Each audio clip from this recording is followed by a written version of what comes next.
Demand-side economics defined. What is demand-side economics? Because Keynesian economists believe the primary factor driving economic activity and short-term fluctuations is the demand for goods and services, the theory is sometimes called demand-side economics.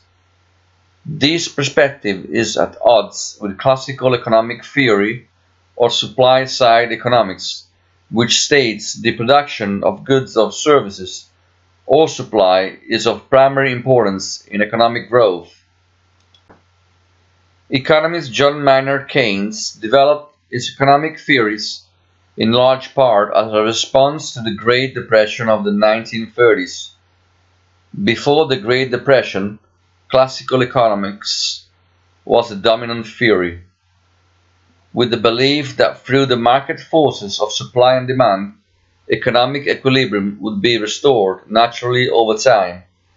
However, Keynes believed that the Great Depression and its long-running widespread unemployment defied classical economic theories, and these theories try to explain why the mechanisms of the free market were not restoring balance to the economy.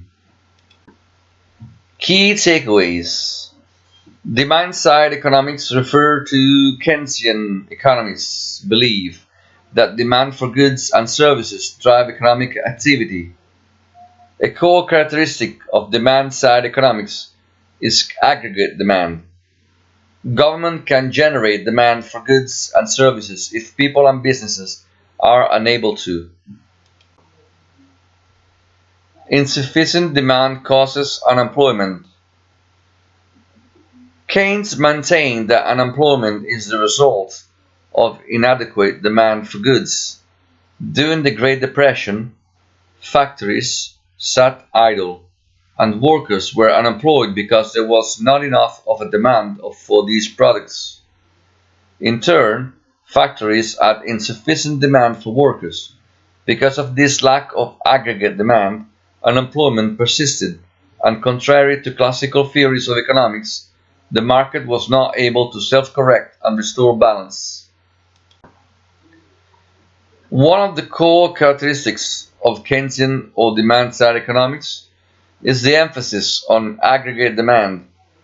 Aggregate demand is composed of four elements: consumption of goods and services, investment by industry in capital goods, government spending on public goods and services, and net exports.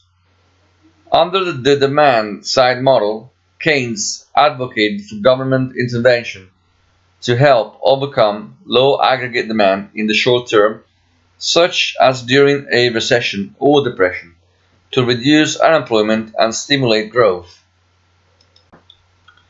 How the government can generate demand.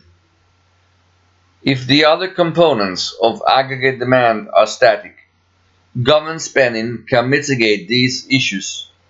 If people are less able or willing to consume and businesses are less willing to invest in building more factories, the government can step in to increase government spending to generate demand for goods and services.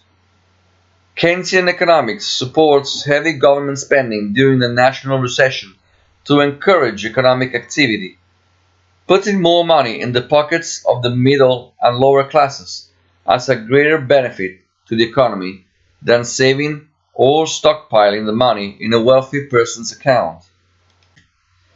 Central banks can also achieve this goal by altering interest rates or selling or buying government-issued bonds. This type of intervention is known as monetary policy. These policies, such as changing interest rates, can be used to increase the total money supply in the economy or the velocity of money flowing through the economy. Increasing the flow of money to lower and middle classes increases the velocity of money or the frequency at which $1 is used to buy domestically produced goods and services. Increased velocity of money means more people are consuming goods and services, and thus contributing to an increase in aggregate demand.